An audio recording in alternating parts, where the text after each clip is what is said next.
Welcome all. I call to order the September 23rd, 2024 regular board meeting of Talent PD number one of Talent County. This is a hybrid meeting. We offer two public comment periods. The first public comment period is for agenda specific items. The comment period at the end of the meeting is for general comments. Sean, do we have any agenda revisions? No, sir, not today. Okay, proceeding to the consent agenda, 2A, do we have a motion to approve today's consent agenda? Yeah, I'll move we approve the consent agenda as presented. A second. Okay, it's been moved and seconded. All those in favor of approving this consent agenda, say aye. Aye. The September 23rd, 2024 consent agenda is approved. Proceeding to agenda item 3A, public comment period 1. Do we have any public comments? If you're in the room, please proceed to. Otis had him come to the front. Please proceed to the front table. If you're online, please raise your hand. I do not see any raised hands at this time. Okay, no public comments at this time.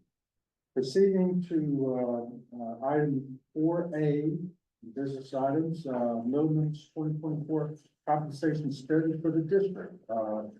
Yeah, Lisa Yuza, Millman will present via Zoom. Is that correct? Yes, and I'll do a quick introduction.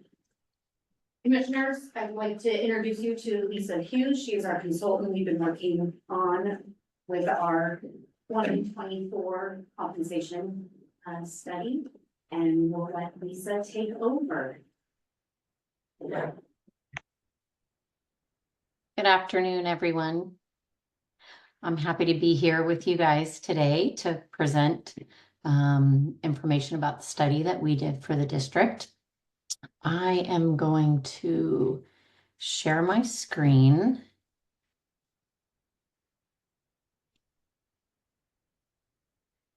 And then, okay. If I can just sort of get a quick,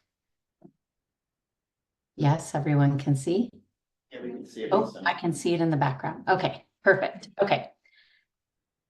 Okay, so I'm just going to kind of take you through, and I don't have any time constraints. So I'm going to take you through, and if at just sort of my style is if at any point along the route you have questions, just feel free to stop me and we can, kind of go over questions at the time.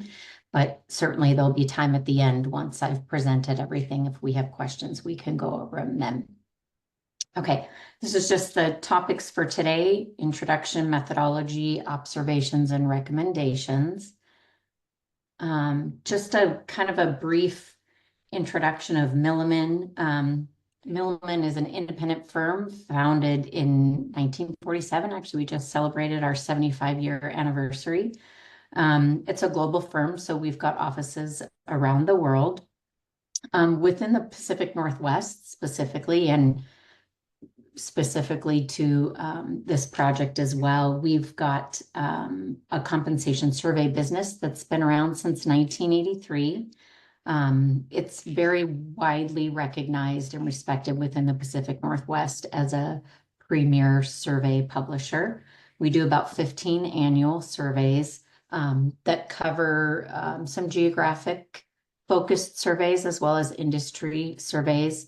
One in particular that we do for the utility industry, and that's been going on for a number of years.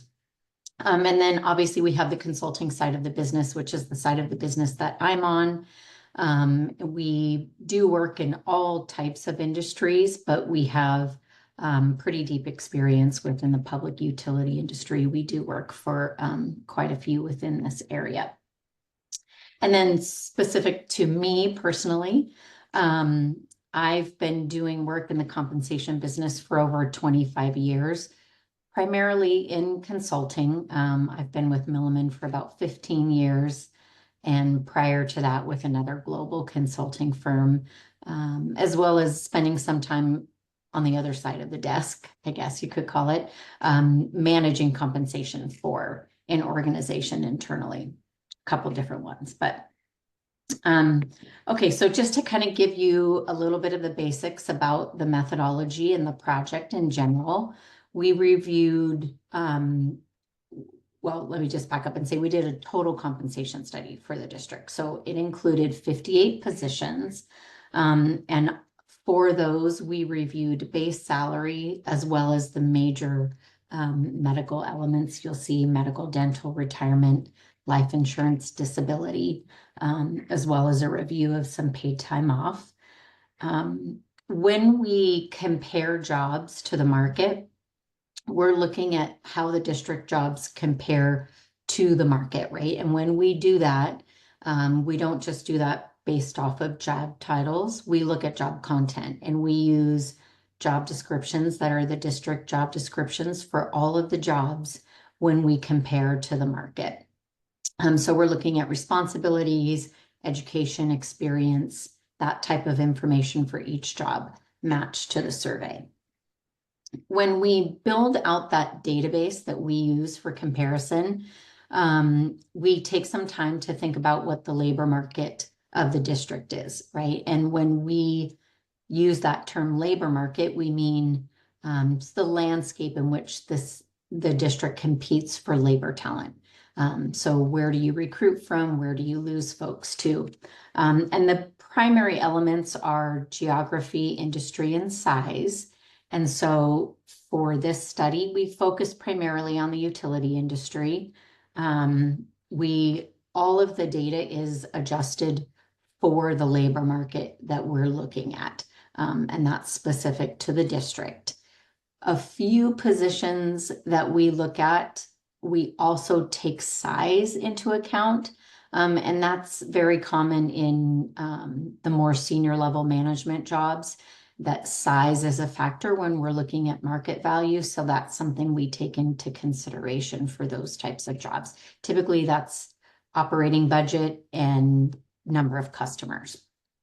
And then also included within that labor market definition is the market percentile that you're focused on for comparisons. And for this study, we are looking at the 50th percentile of the market for making all of our comparisons. So as we're going through, you'll hear me refer to the market. And when I say the market, I mean the 50th percentile of the market typically. Okay, so let's get into the details, the results. It's all good news. Overall, when we look at base salary, the district is very close to that market 50th percentile. When we take a look at each job and average all the jobs, it's about 2% below the market median or 98% of the market median, that 50th percentile. When we look at jobs in what we consider a competitive range around that 50th percentile, we're typically looking at plus or minus 15 to 20%. And nearly all of the district jobs fall within that competitive range.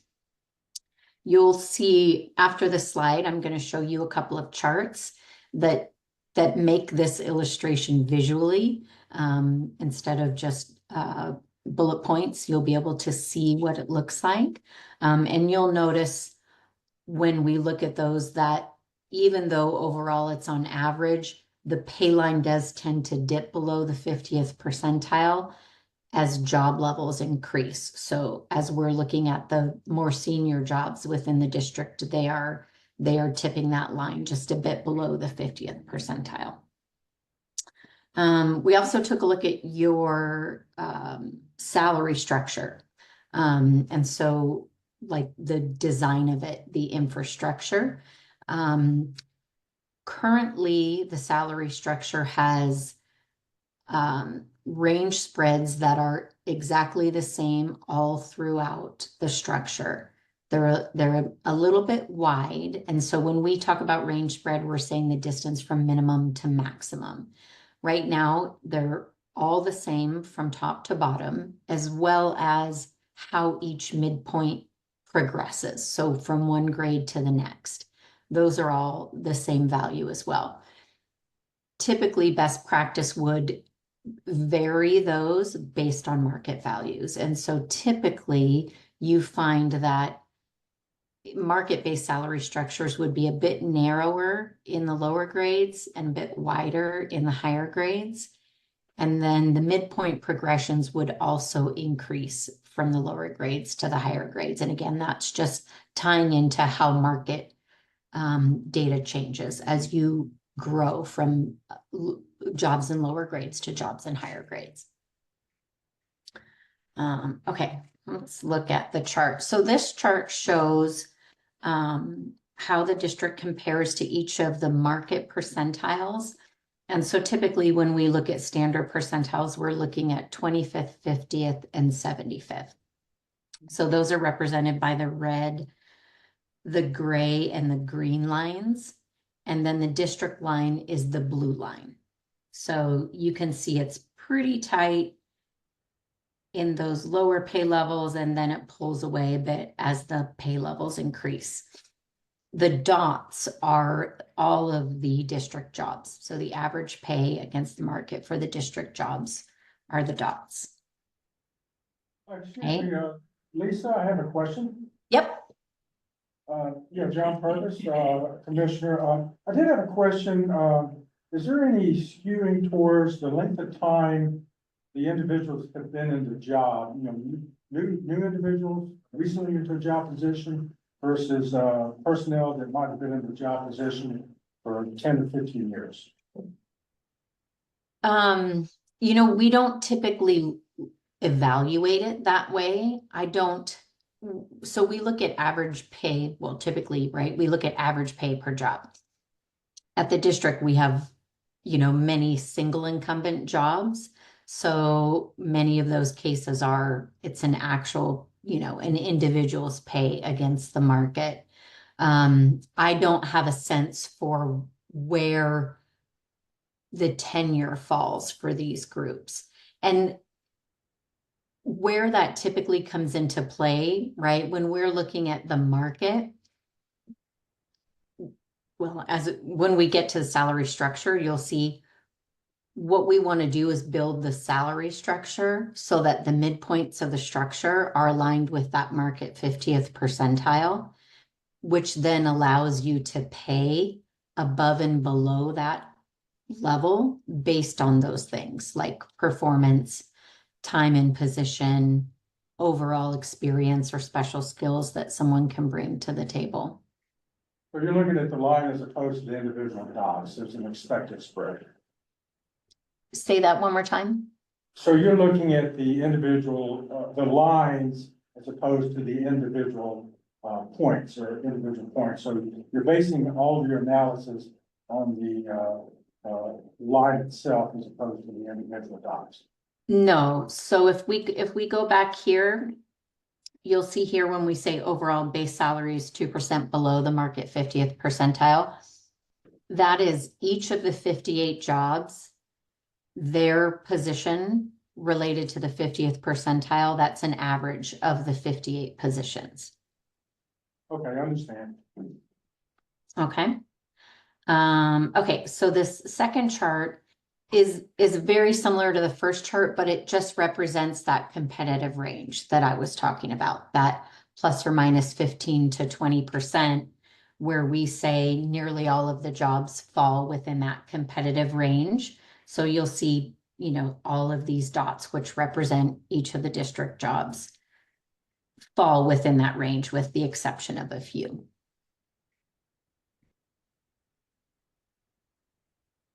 Okay.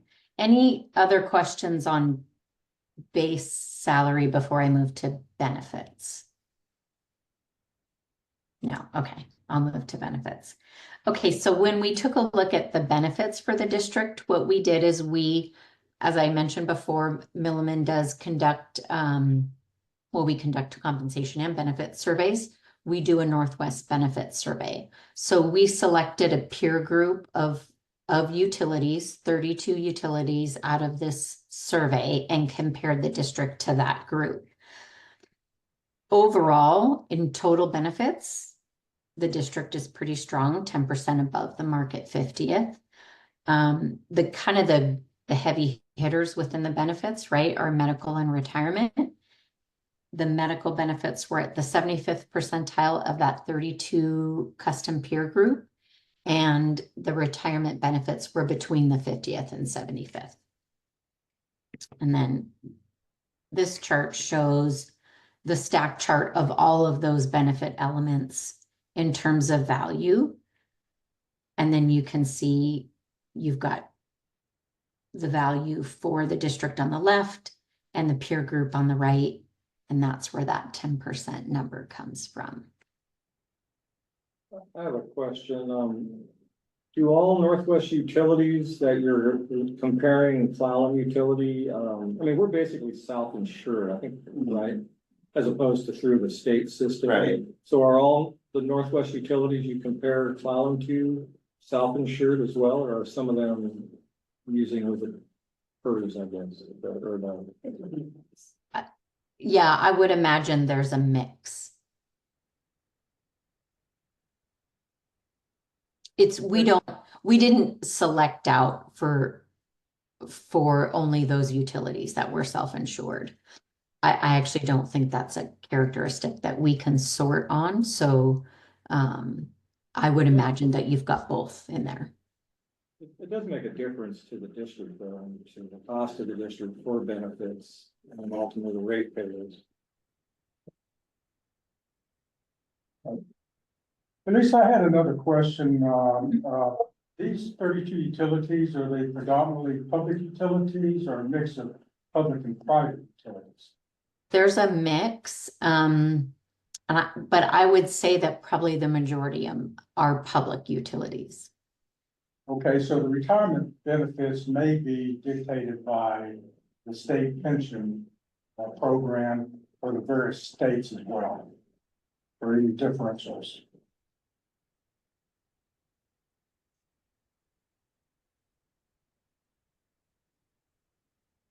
That's all I have.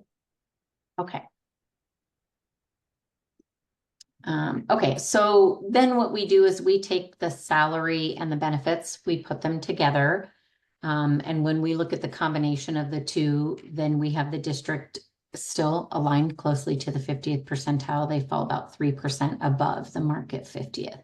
And again, that's an average of all of the jobs. And that's just so similar chart, but we're looking at total compensation here. And we've just compared the district to the 50th percentile line. So you can see it's obviously pretty close. Okay, so with that, the recommendations that Milliman have are to continue to manage your base salaries toward that 50th percentile. That's something that you've been doing a pretty good job of it. So that's our recommendation, is to continue. Also to adopt the proposed structure. I'll show you on the next page what that structure looks like.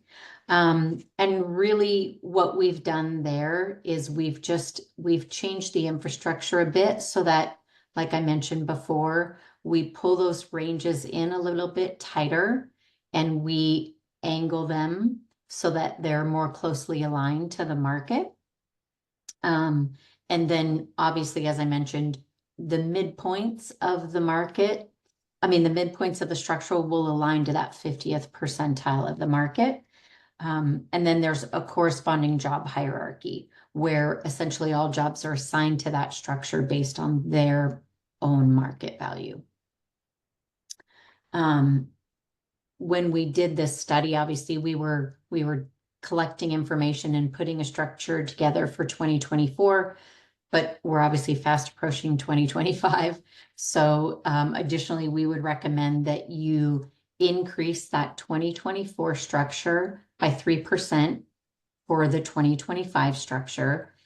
And that's something we recommend that you do every year, right? That's a typical practice. You adjust your salary structure every year based on what market trends are at the time. Right now, salary structures are trending at 3% a year, so that's our recommendation for 2025. But in the following years, it may be slightly different. It's usually somewhere between 2.5% to 3%, depending on what the market shows.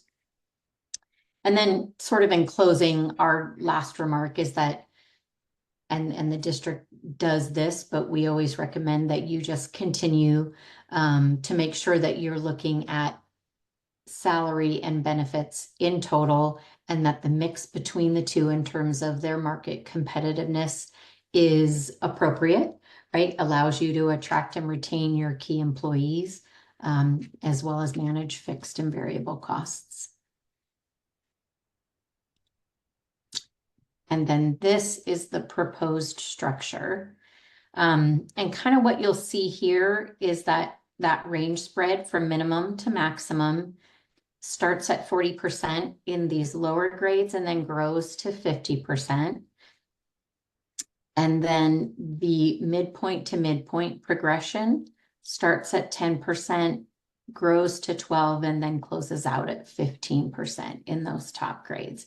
And again, that's tied to the market. And you'll see that that's what typical job increases are. As jobs get bigger, the jump is a little bit bigger from grade to grade.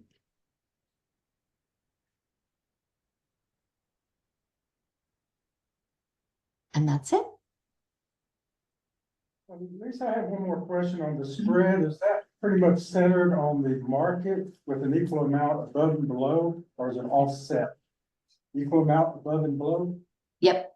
So the midpoint, right? The midpoint is driven by the market 50th percentile. And then the minimum and maximum are the percentage, equal percentage distance away. I see that now. Any questions from the board? Yes, Phyllis? Wanting to ask some internal questions first, so I feel for it. I'm sorry, this is Phyllis Bernard, Commissioner. And I'm first wanting to start with some questions for me as the new kid on the block, just trying to get some sense of the organization as it has been. What is our turnover rate? I will touch on that. We'll continue from here, but we do a 12-month look back. And in September, we were looking at 5.37%. We do traditionally have an average around 3%, and that's just for voluntary termination. That does not include retirement. Okay. Oh, so voluntary termination. Somebody chooses to leave the district. And the distinction between that and retirement and non-voluntary. Do we have an idea? Retirement, when we look at that, was 1.76 in September. That was our 12-month look back with the voluntary turnover of 5.37. Okay. With that voluntary turnover, do we have an idea from the exit interviews of why they left and where they're going? And I'll touch base on it as well too. So if we're so Sorry. repetitive, these are great questions. Yeah, the district in the last, I would say, year and a half is actually seeing our employees find local jobs that are competitive with our salaries as well as our benefit packages. And that's new. You know, I've been in my role for over 10 years, and we traditionally do not see employees leave for wage and benefits. That to me is really important. Absolutely. As context for understanding the study that was done. And in terms of the study that was done, no, excuse me, let me go back, please. To the senior jobs, there tends to be a divergence that they may dip below that 50th percentile. And could you describe to me what those jobs might be? Yeah, so, no. Yeah. So, those would be like our chief engineer, superintendents, operations manager, our CFO, communications, director of customer service, human resources, IT, purchasing, things like that. Just from the titles, it would suggest to me that these may be jobs with great mobility. If they chose. And like Jamie said, this is one thing I'm gonna cover in the next slide in the presentation that we do, but you'll see, we typically compare ourselves to 7 PUDs. And we do that because that's the labor market that's most relevant to what we do. And there are also PUDs that are similar in size, similar in customer base, similar revenue. And what we're seeing is, the last 2 years, this is a new challenge for us. The last 2 years, the bargaining unit increases were substantial, up to 20% in some cases. And for us, we didn't make those changes for our staff employees, where when other PUDs made those changes, they also brought their staff employees along. And I have some data I'll share with you that shows we have some significant discrepancies amongst the 7 PUDs that we compare to, which is part of the challenge for us. Is losing our highly skilled workforce is something that we want to avoid at all costs. Now, associated with that, within the bands of the grades, minimum, midpoint, maximum, do you, Sean, see that there's sufficient room for flexibility in matching a person's performance to, or their increased duties to what they're getting paid? Do I have enough flexibility? Is that your question? I would say in almost all circumstances, the answer to that question is yes. Where we have seen some challenges is employees that have been with the district in the same position for maybe 15, 20 years, and they've never changed positions. Those employees are approaching the maximum of the range. And so without them taking on additional responsibilities in a new role, it becomes difficult to maybe compensate them how they feel they should be compensated. But based off of market conditions, we're compensating correctly. Do we offer them additional professional training or education in order to help them transition to that higher level of responsibility? Yeah, so one of the questions that we ask as part of our employee survey is directly related to training. We always receive positive response back that managers and supervisors are supportive of their employees continuing their education and their training. We offer a tuition reimbursement program that is utilized. So I would say yes, that we offer additional training if employees want it. And it's tiered. If the training or the education they're looking for is directly related to their position in the district, they receive a higher reimbursement level than if it was just additional education they wanted to get on their own. Now, you touched on my next issue, basically the age curve and what's kind of the age topography of the workforce. How close are we to aging out in certain categories, or is that identified? I would say that in some of our key positions at the manager level, we're close to aging out a few of our key positions. On operations, we have a pretty young and robust crew in our operations department. I wondered about that. So it might be something that we as the Board of Commissioners might want to keep our minds open to, that it may be necessary in the foreseeable future, say 5 years or so, to be looking at salaries and incentives that are sufficient at the management level to attract the talent that we need. Mhm. Yeah, Okay. that's something that Jamie was going to talk about too. We have some neighboring utilities that are offering significant incentives for hiring and housing stipends that, again, is a challenge for us when an employer is offering to pay somebody's rent for 6 months to a year. It's quite pricey right now, and that's a significant benefit that some utilities are offering right now. Okay, last question, and this one is for both Jamie and Lisa. I'm wondering, so Millman reviewed based upon job content and not title. To what extent did you find, that they did not match, and is the time coming when there needs to be a review to make sure that, the title is matching what people are actually doing today? I would say we have a great group of management now that is very proactive. When they identify that, our job descriptions are posted. So they are actively looking at those. I know for myself, I look at them every time I do a review with one of my employees. To make sure those are the correct duties being projected when we transfer them over to Milliman, for them to go out and on the market. Is some of that done by asking the employees to define their jobs? Correct, yeah, yeah, employees do work closely with their managers and things evolve. New technology, they take on additional duties, all of that over time, it just naturally happens. Yeah, I would say within the last 5 years, we've sort of had a huge evolution in our job descriptions. We had job descriptions that were very detailed into data processing systems that have been outdated for 10 years.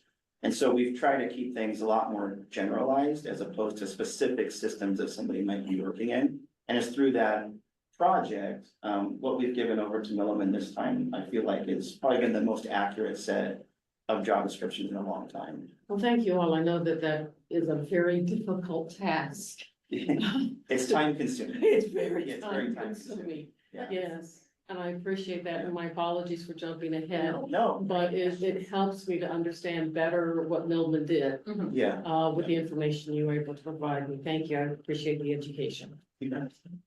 Well, I did have a follow-up on that. It looks like there's fewer groups Yes. of ranges. Have you done anything with the org chart and kind of laying that out? I do suspect with the reduction, you might have manager titles reporting to other managers, which I know the survey did not look at title, but there's different layers and we can select what is what, whether a director somewhere else equals a manager here. It doesn't really matter as long as we're consistent internally. But I do think we might run into problems if we have managers reporting to managers or supervisors reporting to supervisors, and that may tend to happen if we reduce the number of categories. So I'll just say, do it consistent with the org chart. You can go change the descriptions of probably surveys based on the descriptions. Reconsider some of the titles that you have when you do that. Yeah.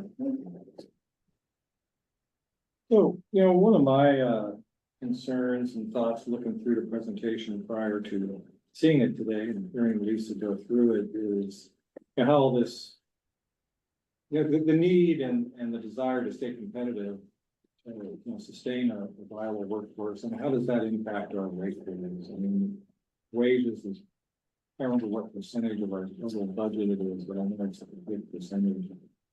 So what, I'm always worried about, the value benefit ratio, how do we continue to justify, and balance that? Like, for example, I think in the presentation, it says we're only about 2% below average on pay, but the recommendation is a 3% increase. Why wouldn't we just go 2% to bring us to that in order to reduce the impact? The other side of that before you try to answer it is,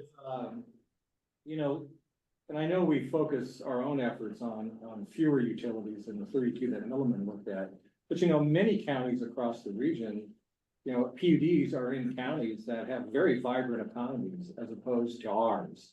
And I just always wonder, how does quality of life, the desire to be here, and I know that doesn't always come into play for the jobs that we're trying to fill as an organization, but it must have some impact.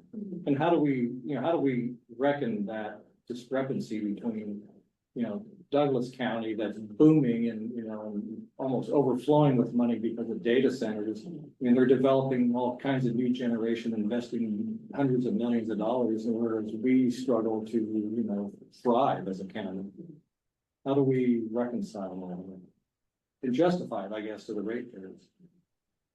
Well, for me, there's what Jamie's gonna talk about is we're losing people for the first time to local organizations who historically have never been able to compete with us on salary and benefits, and we are losing And are people. we talking about well-established larger organizations like the hospital, the tribe, City. city? Yeah.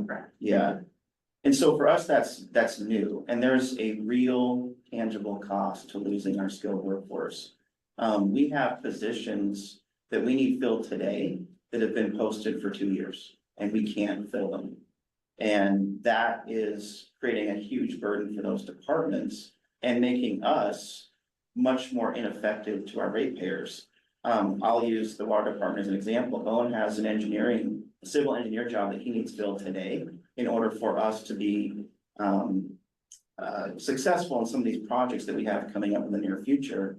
And because of where our salary structure is right now, we've been able to recruit locally. We thought we had a candidate that was gonna come over, but as soon as that happened, they offered him substantially more money and a new title, and they kept him. So that was about a year ago, and we still haven't been able to fill it. There's similar anecdotal stuff on IT. That employees that we compete for with IT, they want something remote, they want to live in the I-5 corridor.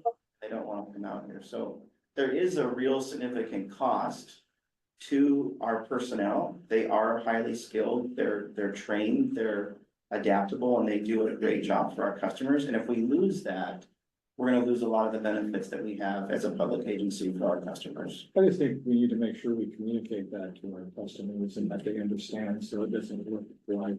Sure. Another government entity just raising them and stuff. Right. Right. One point, If I could just make, because I do want to answer one question that you raised, which I think is a great question. And I want to be clear on sort of when the structure is effective and how that relates to how the market salaries increase from year to year. Okay. So the structure that is put up there for the 2024 structure, when we propose a structure, we propose it using a lead lag philosophy. So it's effective essentially in the very middle of the year. So it leads the market for 6 months and then it lags the market for 6 months. It's set essentially as if it was perfectly aligned with the market July 1st. So now salaries are not increasing at 3% a year. Salaries are increasing at 4% a year. So the market data that we look at is moving, and it will move about 4% a year based on the surveys that we have access to. Structures, we typically recommend you don't move the same as salary increases. We recommend that you move them about 2/3 to 3/4 of what salary increases move. That's what you typically see in survey data. So you'll move your structure 3% and salaries potentially could increase 4%. That way you're not moving your structure, making an assumption about what salaries will increase without knowing what salaries increase. So you move it about 3% when you expect salaries to increase 4%. So I just wanted to be clear that, on what data we use to move structures, and that market data obviously is always moving. So the market data that we look at today, a year from now will be 4% higher. So I appreciate that, Lisa, but I want to clarify. Mhm. This range, this 3% recommendation will go into effect, what, January 1st? Yeah, the 3% above the one that's in the resolution. Okay, so the employees will receive an increase based on their evaluation that can happen beginning January 1st through December 31st. Is that correct? Yeah. So even if we have this 3% increase, we'll have some employees in December, when they get their appraisal, will not see it then, hence it may have a potentially higher increase. So there's no increase in employee pay based on this change. Correct. Of existing employees. Of the existing employees, yes. Yeah. I had one other question for Jamie and Sean, in terms of losing employees or losing out on trying to hire employees?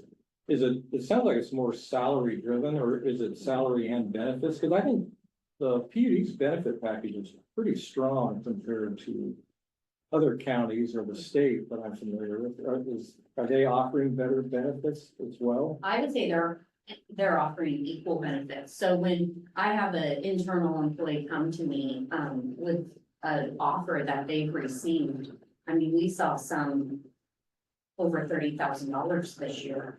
And so I do my, due diligence of explaining to them, let's look into benefits. Let's look at that total compensation package. Are you gonna lose out on a 457 match, your retirement, your benefits? Do they have a high deductible? We try to do that, and they're not concerned of a giant decrease in benefits anymore. So it's very surprising. Very salary driven. Yeah. You want the money. Yeah, I would say that in the last 10 years especially, prior to that, benefits was a huge factor for somebody coming on board. Lately, it's really salary driven, especially with the younger generation. I mean, They plan to have multiple jobs throughout their career, and having one job where they work out for 30 years and retire is not the norm anymore. It's really been a should change. that beg the question that maybe we should rethink our benefits package as a way to offset some of the rising costs of the salary? I just want to make sure we're always considering Yeah. options for how to mitigate the constantly growth costs. Yeah. And you brought up a great point earlier, Mr. Hayes, the area. I remember 10+ years ago, you could recruit someone because of the area. We took them to lunch on the water. You took them out to these key points that were absolutely stunning. What is, the best parts of Clallam County PUD?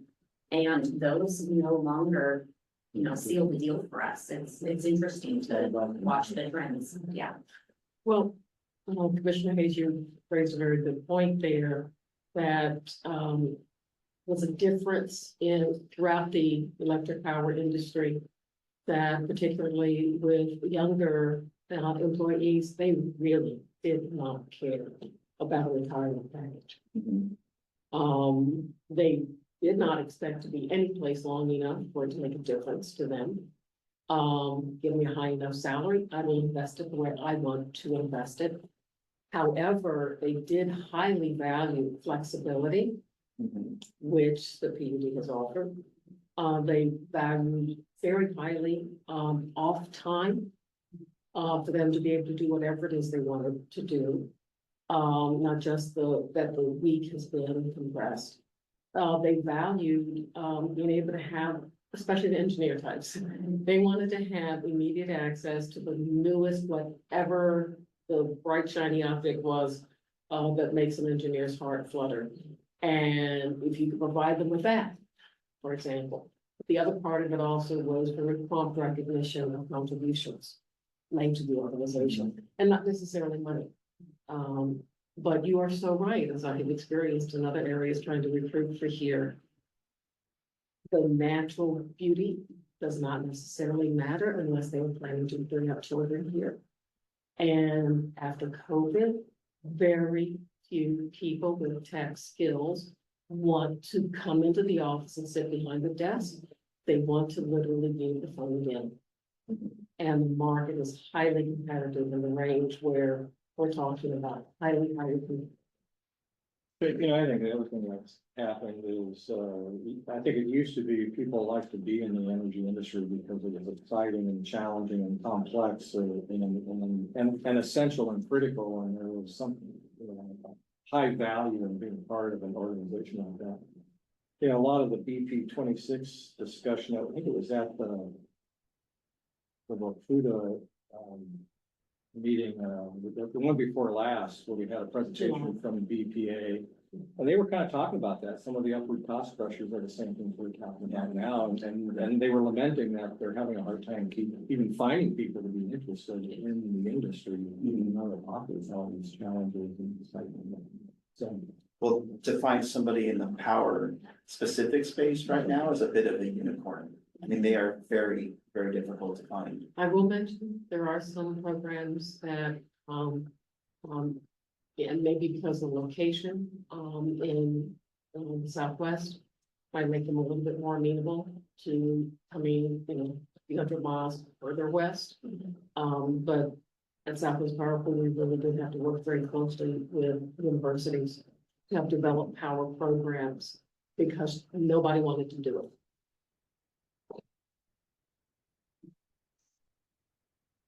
Did you all have any more questions for Lisa?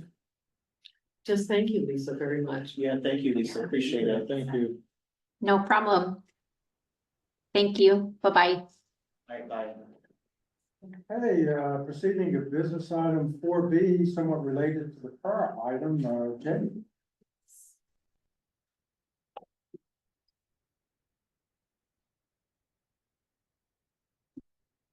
Yeah, that's it. Thanks. Okay, so kind of a continuation with Milliman, and I should have done it, when I was introducing Lisa. Milliman is the key consultant that we have worked with for a number of years. You know, they bring a lot of value, a lot of the other utilities utilize them as well. But Sean and I wanted to take this opportunity to go a little bit more in depth about the challenges, and different items where we're hitting roadblocks when it comes to staff employee compensation. Our goals at the end of this presentation is to align our staff salary titles and ranges with the consultant's recommendation for fourth quarter in 2024. Adopt the 3% consultant recommended adjustment to the staff salary ranges for 2025. And adjust matching contributions towards the 2025 deferred compensation, 4% for non-exempt staff as well as 5% for exempt staff. And then receive board support for a 3% COLA adjustment effective 1/1/2025. And I always, when we are talking about compensation, like to go back to our strategic plan, because right within the strategic plan, there's an initiative to attract and retain great people.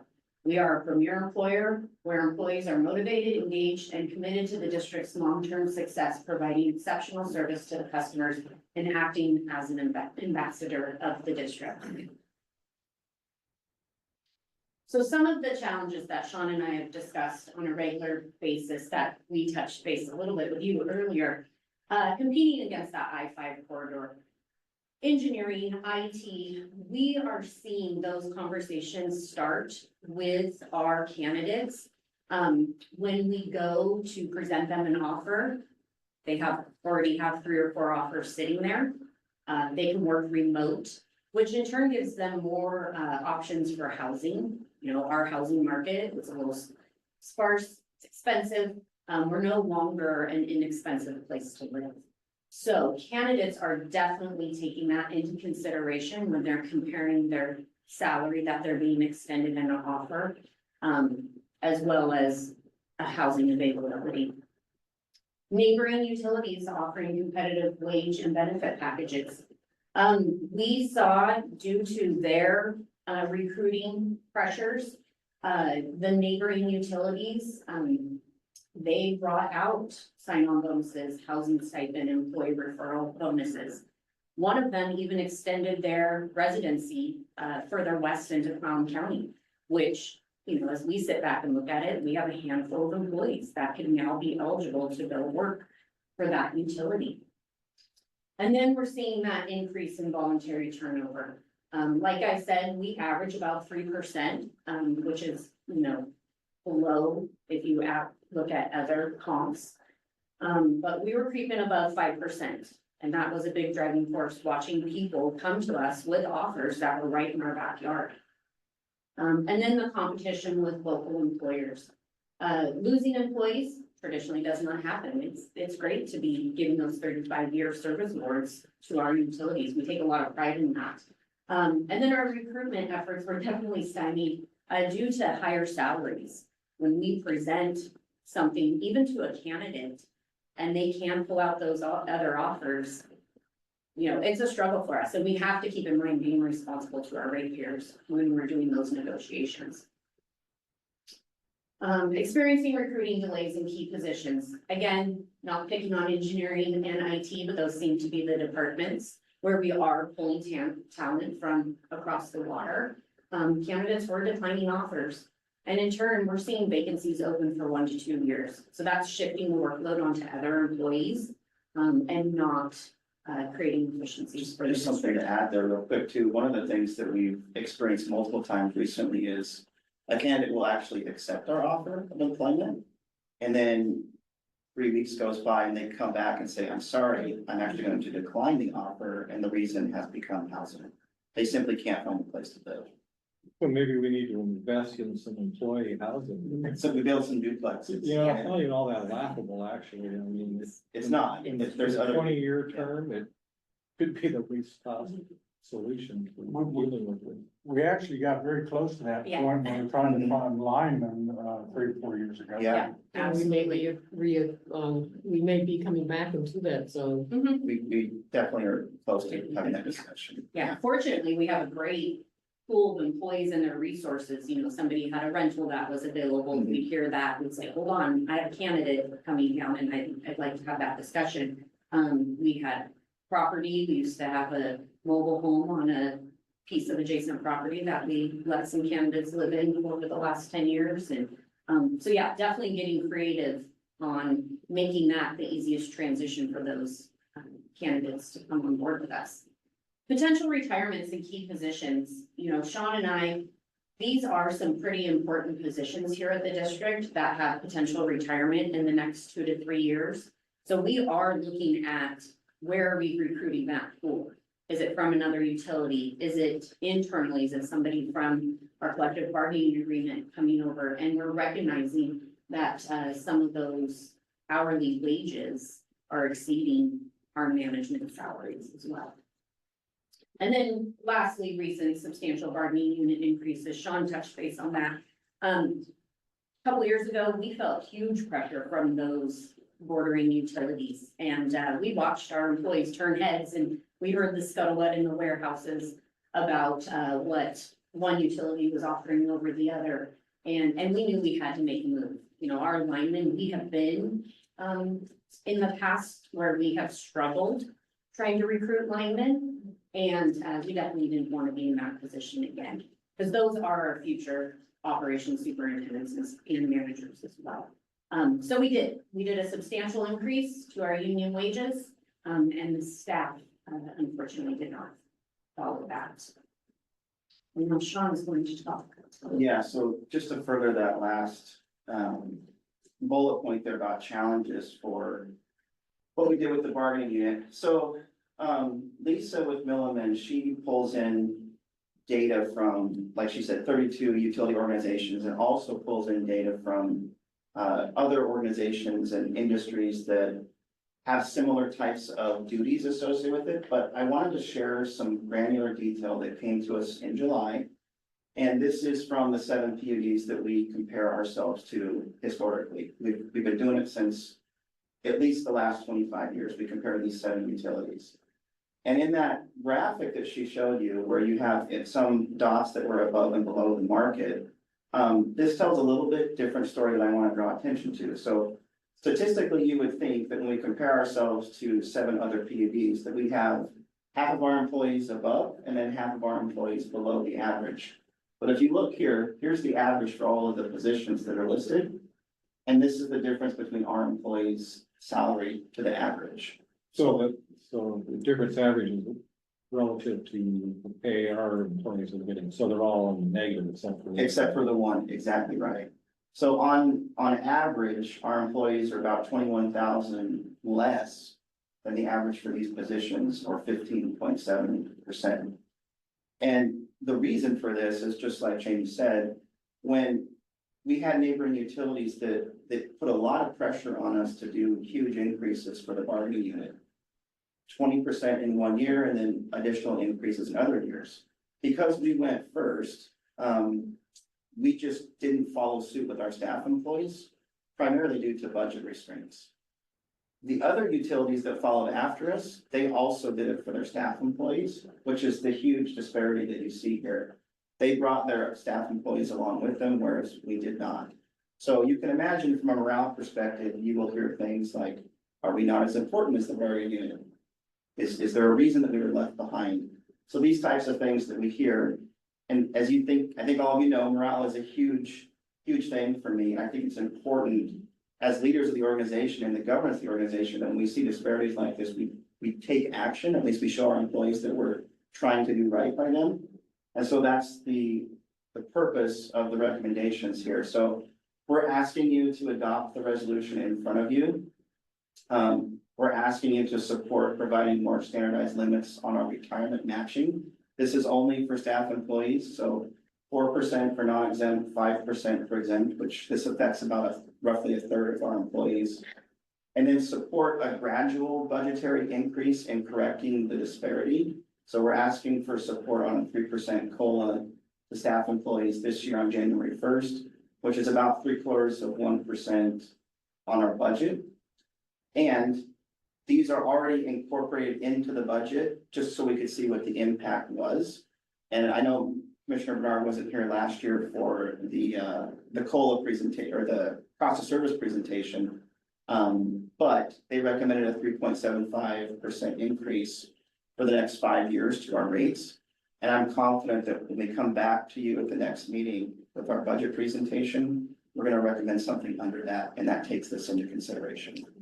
Go ahead, John. So, for clarity, this 3% COLA is in addition to the 3%, base increase. So that would be effective January 1st for all employees. So what we're asking for is you to adopt the ranges, which won't affect anybody's salary. But that does give And then- employees more room, right? It gives them an opportunity at their To make more review money for in their performance. position. It gives them opportunity for performance increases. This would be something that would take effect January 1st, that would be separate from the ranges that we're asking you to adopt today. Okay, on the, matching, what is the current for each non-exempt and 3%, 3% for both? yeah. That has a relative impact of about $39,000. In the grand scheme of things, it's quite low compared to our entire budget. But it means a lot to the people who take advantage of it. And the total impact to the budget for all of these considerations in the 2025 budget is 0.75% or about 0.75% for just the personnel, not the overall budget. I think it was about 0.3% for the total budget.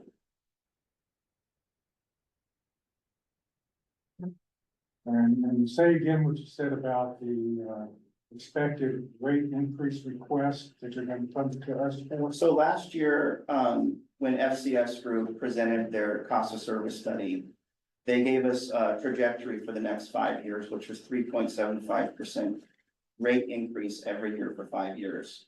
Last year, the board approved 3.5%, so a quarter less. And this year, we plan to come to you at the next meeting with our budget proposal. And it will be less than the FCS increase, and we are working hard to get it under around the 2.5%, maybe lower range. And that includes the BPA increase. It's looking like 10% for power, 20% for transmission. That's over 3 years. Yes,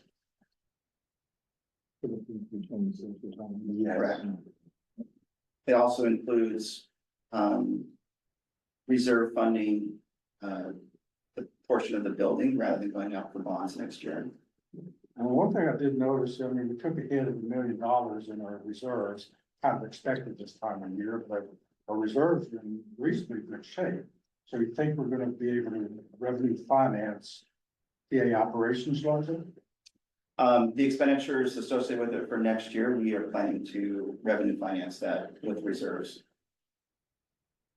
So the two concerns I have whenever we're talking about budget changes is, you know, do we really need to increase costs? And if we do, are we doing enough to solve the problem that we're trying to solve?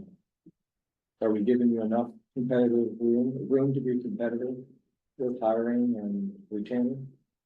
As you pointed out, if we do a 3% cost of living increase January 1st, and if you adopt the budget that we present to you, it gives me the authority to manage the staff salary ranges to be competitive. So the answer to that question is yes.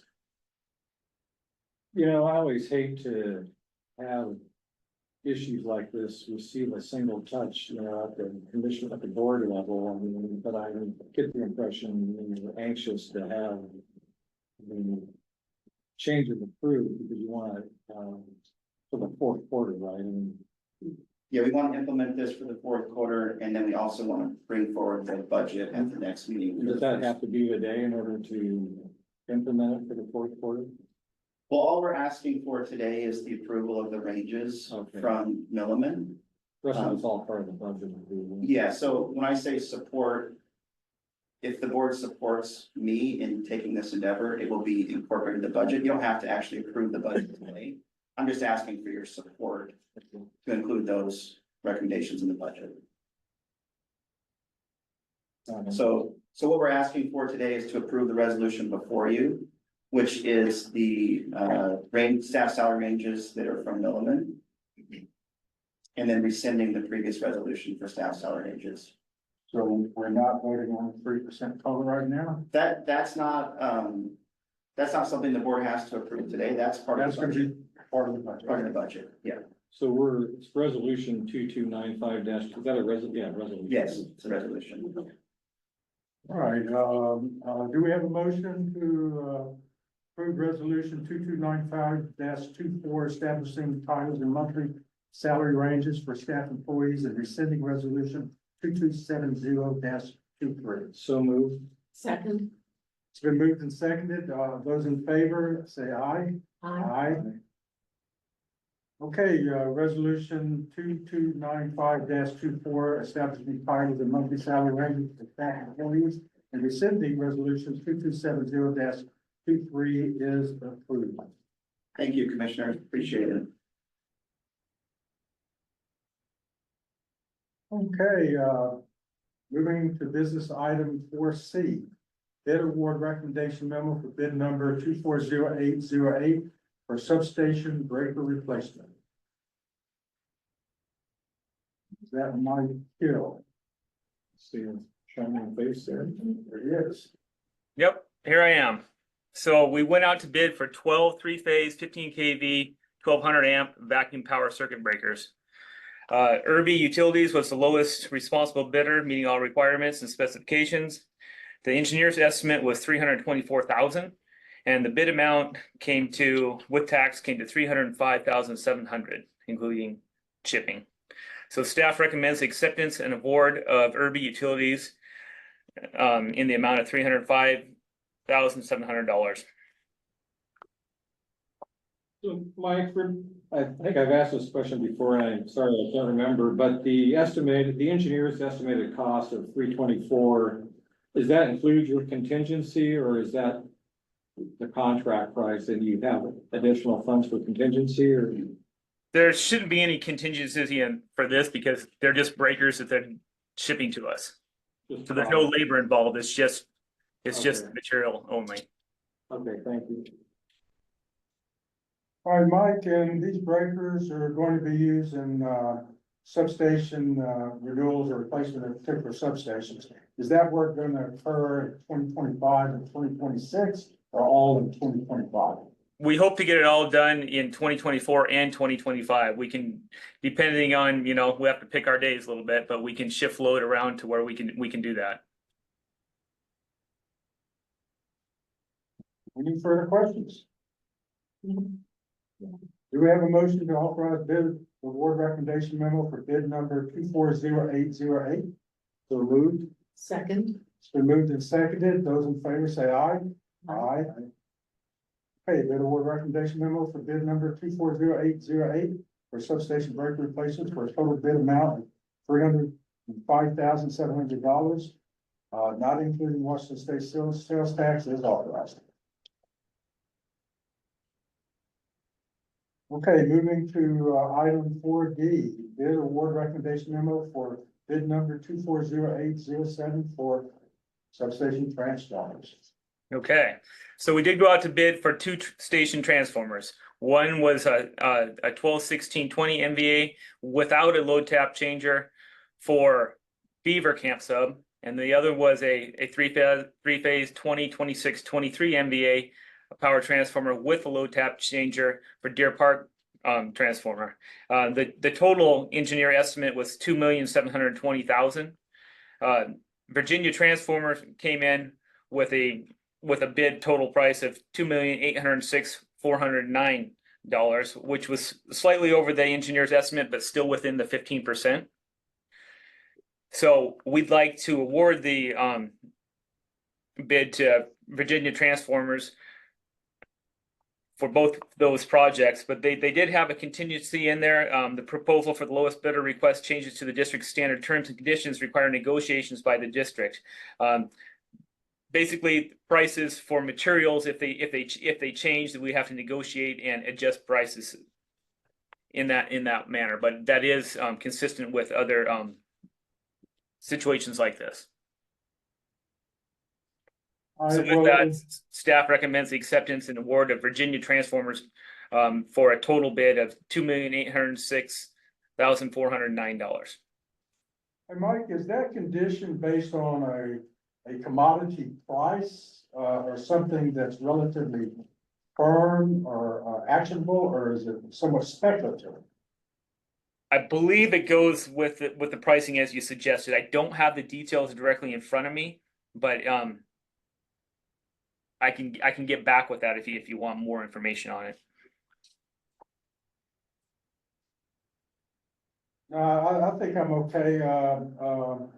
If it's not based on some standardized commodity price, I would like to hear. Yeah, I'm sure that it is. I just don't have the specific words to describe it right now. But I mean, we wouldn't accept something that didn't have something firm attached to it. Okay, and as far as what you're seeing, it looks like transformer costs for substations and distribution are gonna remain high forever. It does, it seems that way. I mean, we would put both of these together to try to get the price down a little bit and may have helped some. We're not exactly sure. Is this still an impact from the war in Ukraine? I mean, isn't a lot of the transformer steel, the special steel, oriented steel has a grain to it, right? I mean, and it's most of the material in the world's manufactured. Yeah. Exactly. That's what we're hearing. We've got another transformer for Nia Bay transformer that was supposed to be here earlier, but they're still waiting on steel to even build it. So, I mean, there is, unfortunately, there's still limited quantities available, and what is available is expensive. Yeah, and part of that is for that reason, but also the grain of steel has to be a higher grade due to energy efficiency as well. So the old style cheap steel is just, we're not using that for transformers anymore. Any further questions from the board? All right, do we have a motion to authorize bid award recommendation memo for bid number 240807? So moved. Second. Been moved and seconded. Those in favor say aye. Aye. Okay, bid award recommendation memo for bid number 240807 for transformers for a total bid price of $2,806,409, excluding Washington State sales tax, is authorized. Thank you. Thank you, Mike. Okay, moving to agenda item 4E, post 2028 contract discussion. The staff of the board have anything in particular?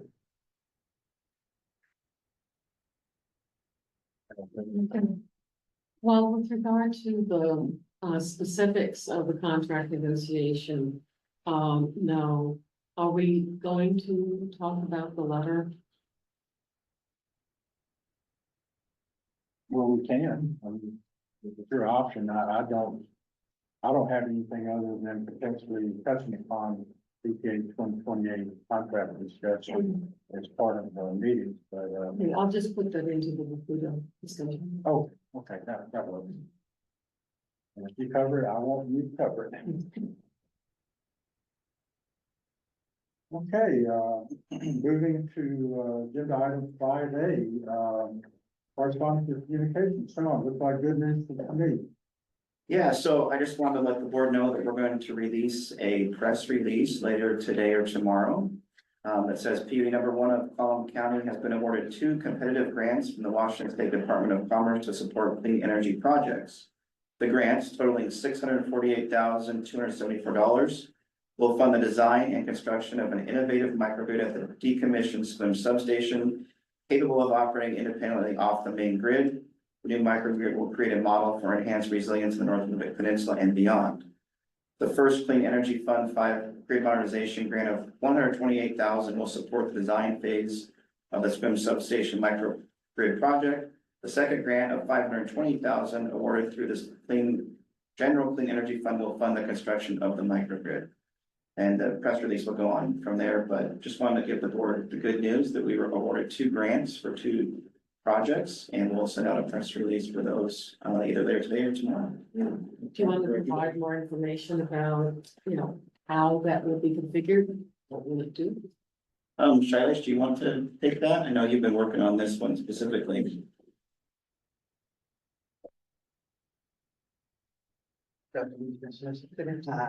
So we have an existing community solar project there that would be incorporated in this grid.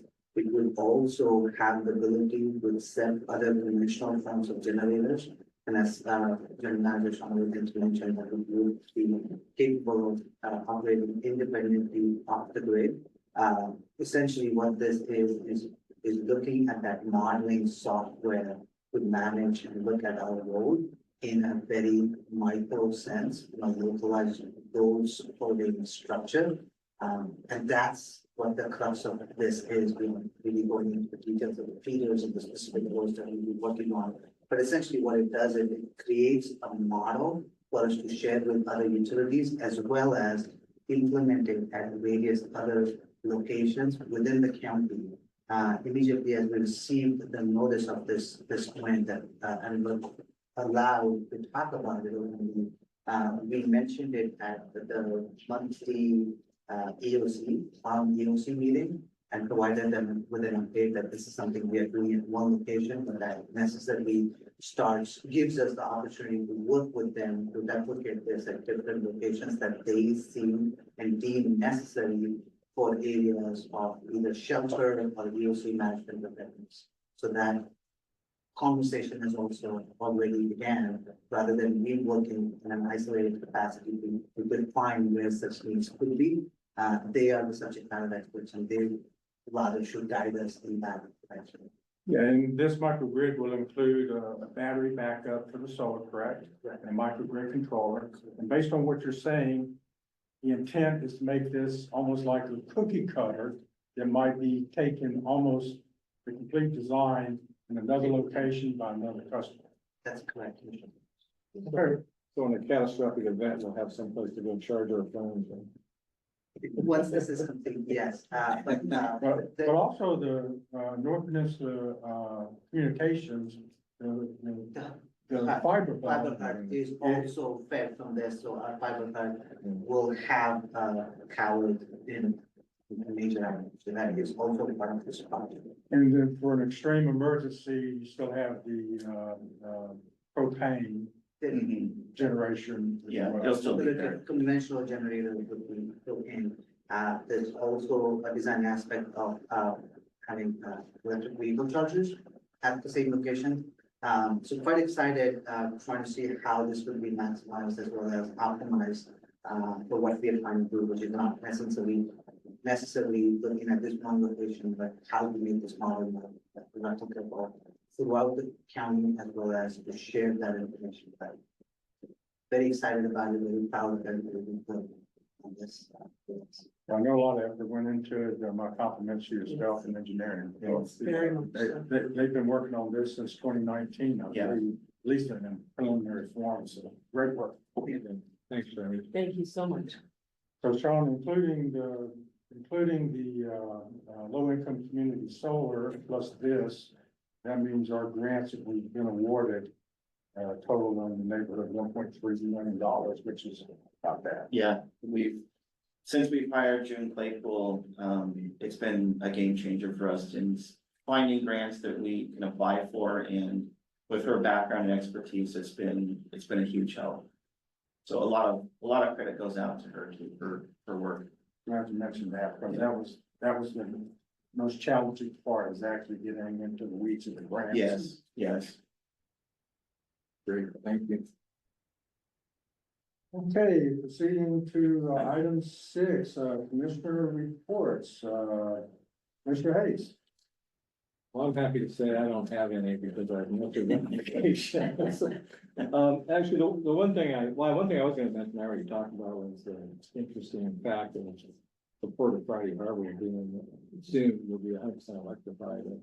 The other thing I was just gonna mention, I've been working with Wapuda's staff and a few other member commissioners to help them assess facility condition at the headquarters in Olympia. We have some infrastructure issues that need to be addressed, as well as better or strategically plan for life cycle replacements. So I've been working with them, leveraging my professional background to help them do that. Liz reached out to me and expressed her appreciation for all of your help and what you've done, so just want to pass that along too. I'll add that at the board meeting, and Liz also specifically complimented and thanked your contributions to that project. We haven't really accomplished anything yet, but I probably should hold it.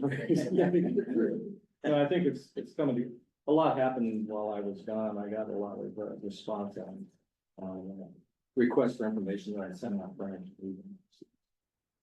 And more on that later. Mr. Bernard. Okay, well, along with Commissioner Purvis, we were in Wenatchee, for the state, PUD Association meeting. That was kicked off with a tour of the Chelan, PUD hydrogen, facility. And, again, I was very impressed by, the power, that has come together, through Douglas Grant and, Chelan. And the foresight, especially of the people and the commissioners, to do this before there was any federal energy money to support something like this. And particularly, I was drawn by the integration of this into their economic development in the area. I'll move to a second, but related point. That has to do with, it takes, and keep going back to the BPA contract and the projections of greatly increased need for more power. And the question remains, power for whom, power for what, power, is it going to be costs that are left for our customers here to pay when there is little or no benefit to our customers here? I did appreciate seeing that Microsoft, for better or worse, wants to open up the Mile Island plant again. Fine.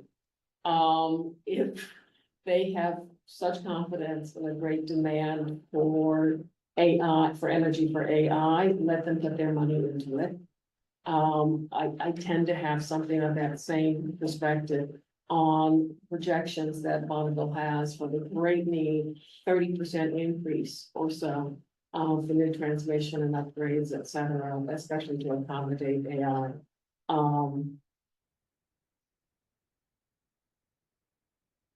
Next topic. It was very, very encouraging to hear in the discussions with Wapuda. Concerns raised about how administrative agencies in the state, unfortunately, oftentimes do not have to take any responsibility for resilience considerations and for stability of the grid when various proposals, especially for alternative energy, are put forth. And the answer comes, you have to do something else that's much larger, much more expensive, or much different, and it falls outside the budget. And one of the things that Wapuda is going to try to put forward in the legislature and just in discussions generally is that not only for statutes, but also for administrative agencies, that when they are developing some sort of an impact statement, that they also have to take into consideration the impact on reliability and stability of the grid. Because that is otherwise just left to us to have to deal with. And when their decision-making is an integral part of why something is not moving forward, there really does need to be some sort of acknowledgement on the in many, arenas, including at the federal government, decisions like this are expected to go through some sort of negotiation. And sadly, it seems as if there are negotiations, they're not going very well or very far. On some key matters that we brought up.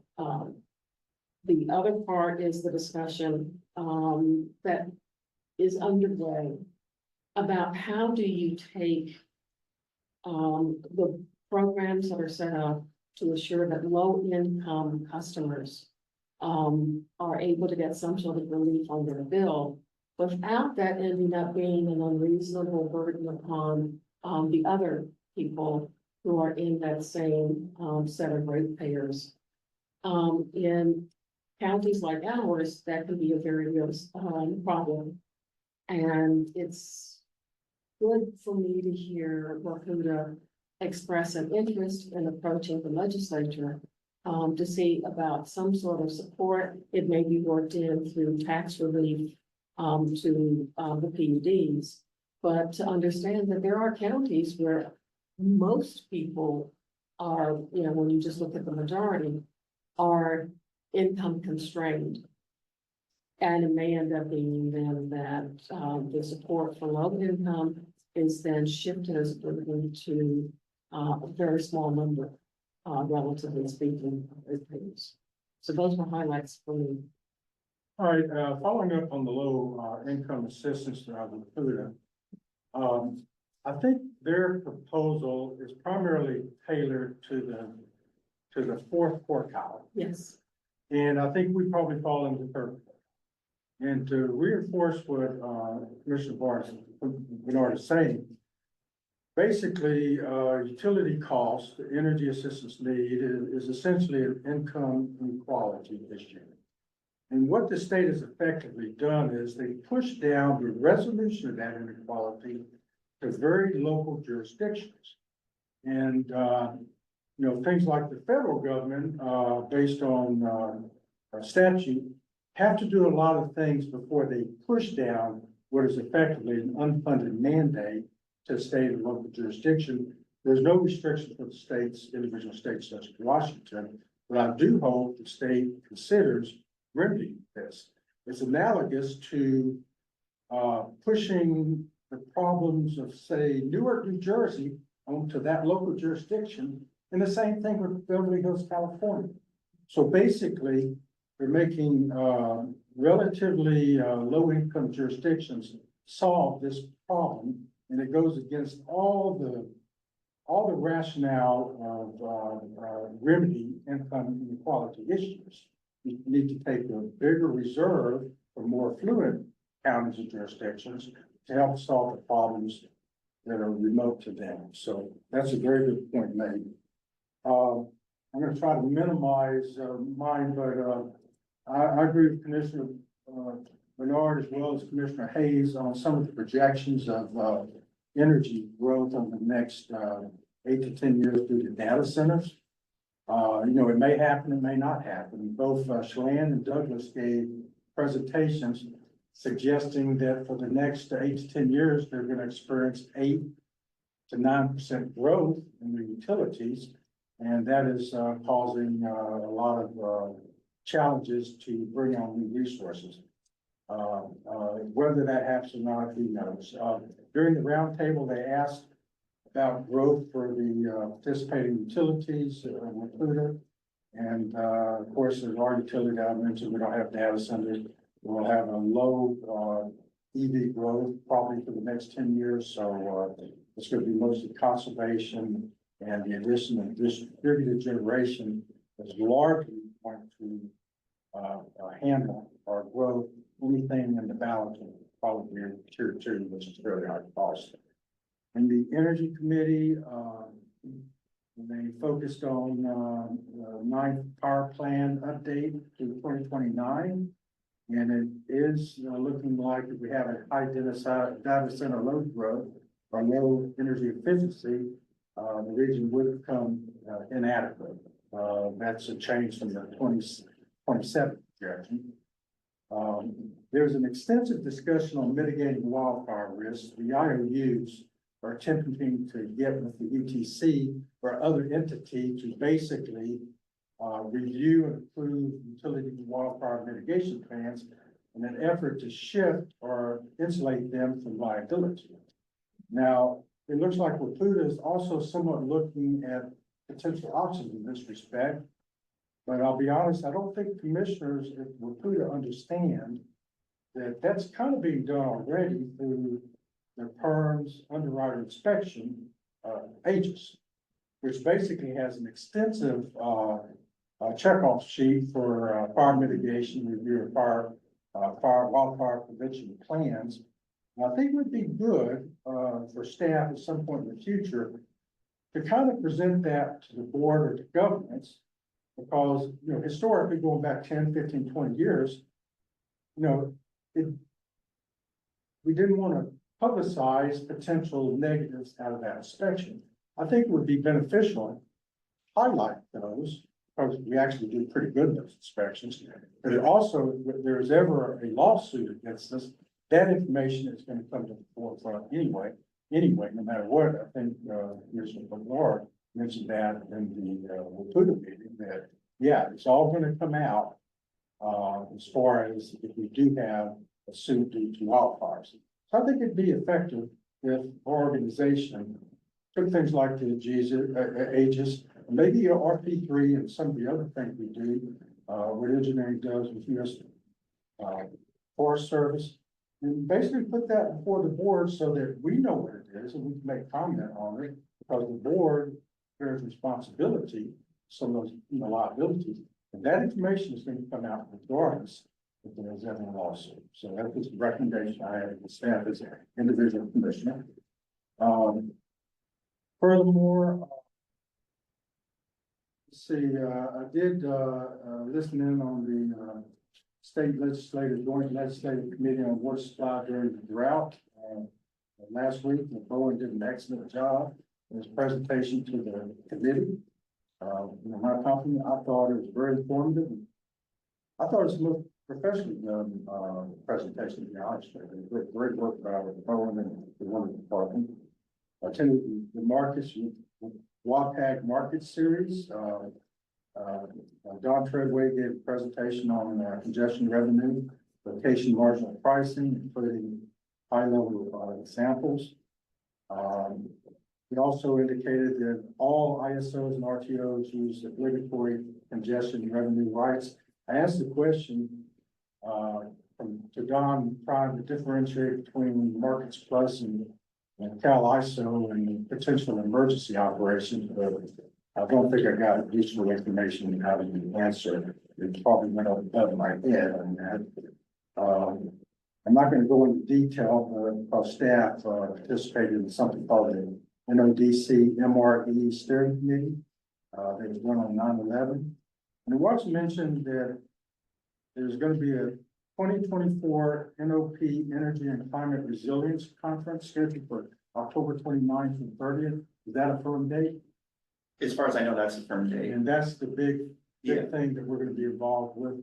I would recommend that our new microgrid grant actually be a good topic to bring to that group. It is planned, we are part of the planning committee, and Okay. so those are the things that will be discussed. Okay, thank you. And then last, attended the Washington Resource Adequacy meeting put on by the UTC back at the beginning of the month.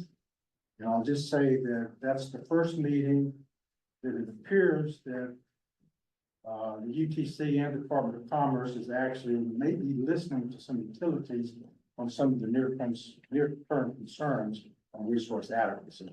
And that's what's prompting Waputa to be proactive, sending the letters. If I could just add on, because one of the comments that you had made was that was just one commissioner's viewpoint with regard to sharing the information about wildfire risk underwriting.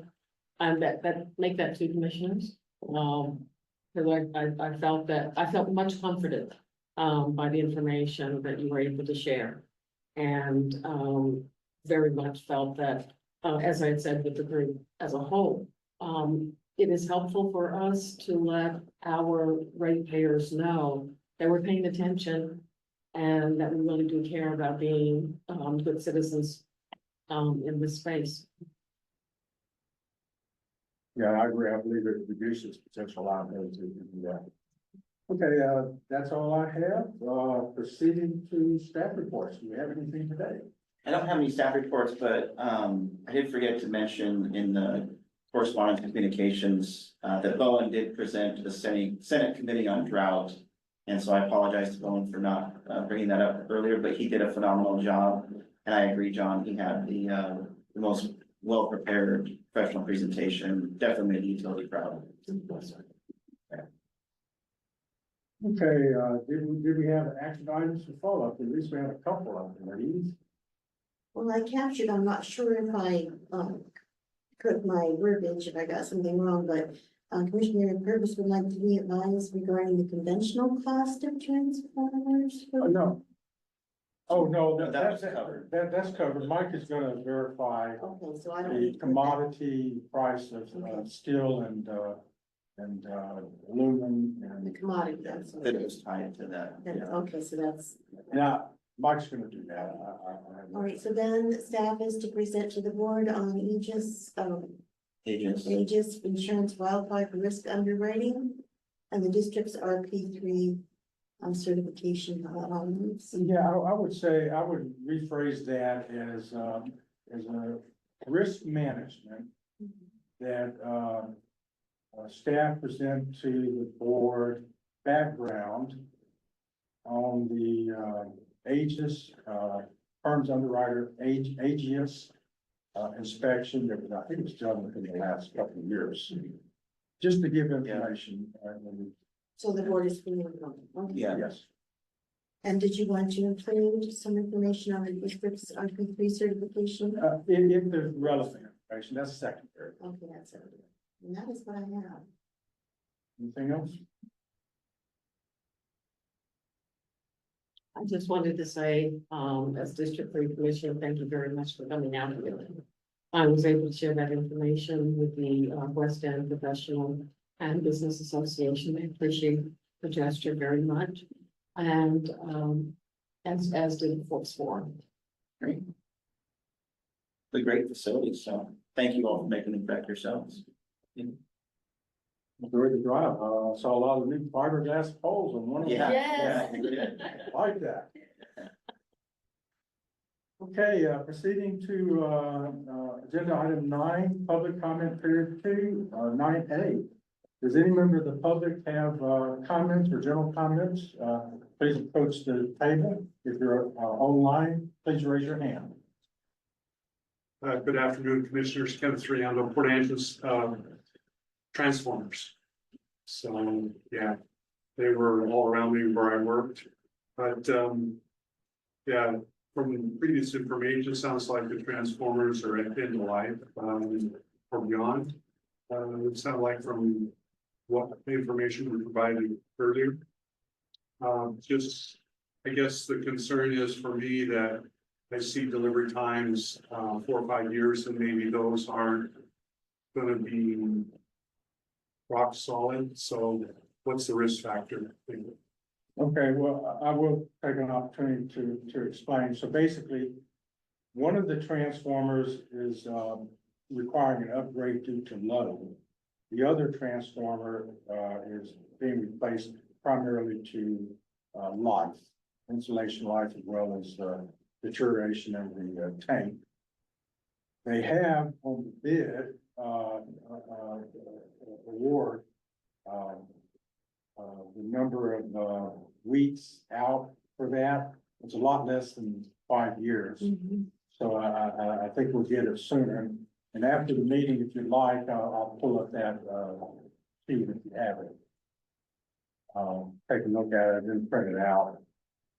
But yeah, the lead times for, distribution and power transformers are longer than they have been in the past. And the prices are 3 times as much. Is there contingency if you do have a failure? Yes, we have a mobile, transformer. We have 2 mobile transformers. They can be located at a particular location if we have a catastrophic failure. So it's like having a spare substation that we move almost anything.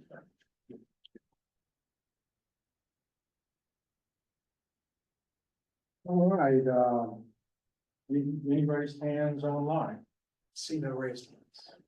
Okay, if there's no other business to come before the board, the September 23rd, 2024 regular board meeting of PD #1 in Clallam County is adjourned.